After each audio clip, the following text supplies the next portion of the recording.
राम राम। जय माता दी। आज मैं वैष्णो देवी दरबार में बैठा हूँ, तो आपसे कुछ बातें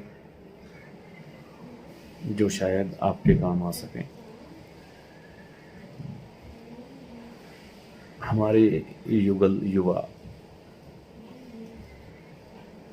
जब भी इनकी नई शादी होती है, दाम्पत्य जीवन की शुरुआत होती है, तो सबसे पहले माँ बाप की आज्ञा से, माँ बाप के हुक्म से या खुद ही श्रद्धावश हमारे युवा किसी धार्मिक स्थल की यात्रा पर जाते हैं और कहते हैं कि उस देवी देवता या वैष्णो देवी माता के दरबार आते हैं कि माँ का आशीर्वाद लेकर ही हम अपने दाम्पत्य जीवन की शुरुआत करें।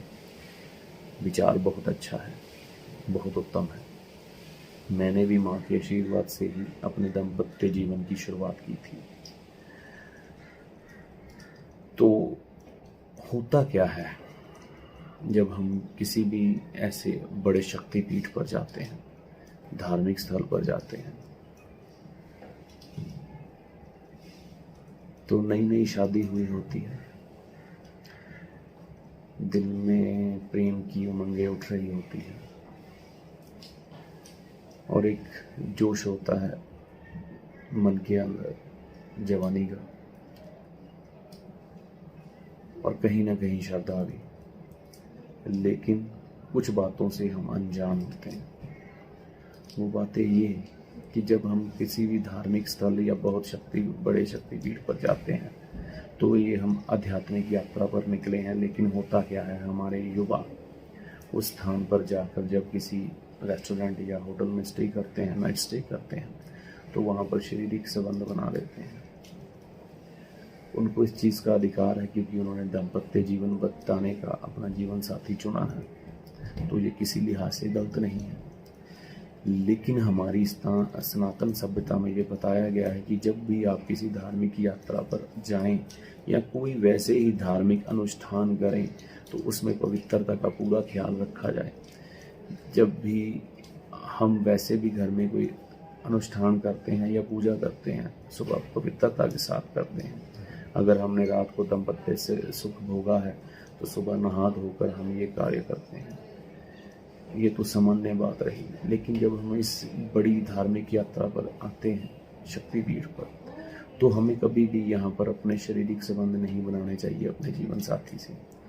कुछ हमारे युगल या युवा जोड़े ऐसे हैं जो एक दूसरे से प्रेम करते हैं और प्रेम विवाह करने की तरफ अग्रसर होते हैं। वह भी ऐसी जगह पर आकर शारीरिक संबंध बनाते हैं, वो भी गलत है। अगर पति पत्नी भी यहाँ आकर शारीरिक संबंध बनाते हैं किसी रेस्टोरेंट या होटल में स्टे करने के बाद, तो ये भी गलत है। यहाँ ये कार्य करने से आप पितृदोष के ऋणी बन जाते हैं, आपका पितृदोष लग जाता है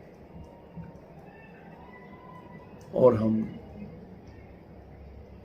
अपना बृहस्पति यहाँ पर नष्ट कर लेते हैं और राहु का प्रभाव यहाँ पर आना शुरू हो जाता है। एक चीज याद रखिए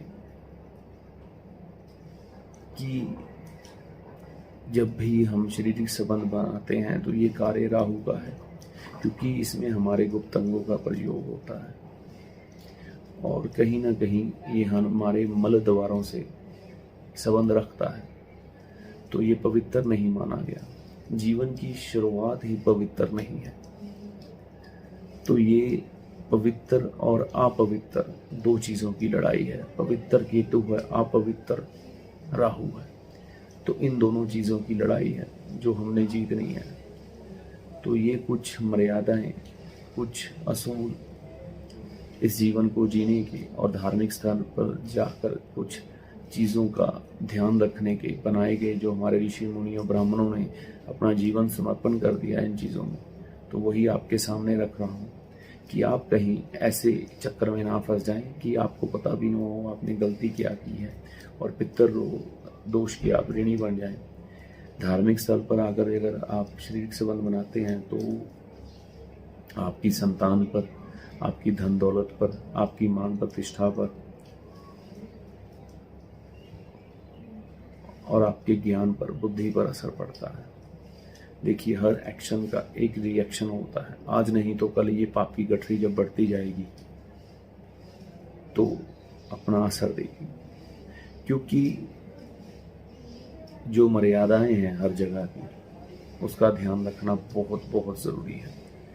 ये कुंडली से बाहर की बातें हैं। हमारे जीवन के जो नियम और कायदे कानून हैं, अगर हम इनको सही रखेंगे तो हो सकता है आपको कभी भी अपने जीवन में अपनी जन्म पत्रिका दिखाने की नौबत ही ना आए। लेकिन अगर हम गलतियां पर गलतियां करते जाएंगे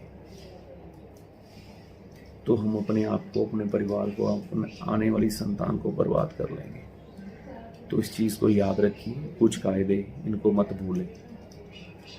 होता क्या है, हमारी सनातन सभ्यता में तर्क बहुत दिए जाते हैं। लोग आजकल तर्क देने लग पड़े हैं। पुराने समय में तर्क वितर्क नहीं होते थे। दो ऋषि मुनियों ब्राह्मणों ने निर्धारित कर दिया, वही कायदा बन के चलता था। राजा उसी को जनता में एक कानून बनाकर पेश कर दिया जाता था और लोग उसको बिना सवाल किए मानते थे। लेकिन आज तर्क दिए जाते हैं। तो तर्क यही है कि शरीरी संबंध जब हम बनाते हैं तो यह राहु ग्रह से संबंधित है, और राहु ग्रह जब बृहस्पति की तीर्थ यात्रा में आकर मिल जाएगा तो वो आपके पुण्य को पाप में बदल देगा और आपके पुण्य कर्म को नष्ट कर देगा। क्योंकि गुप्त अंग, गंदगी, मल द्वार का प्रयोग शारीरिक संबंध बनाने में होता है, और धार्मिक स्थान पर आकर ये काम हमें कभी भी नहीं करना चाहिए। जय माता दी। राम जी आप सबकी भली करें।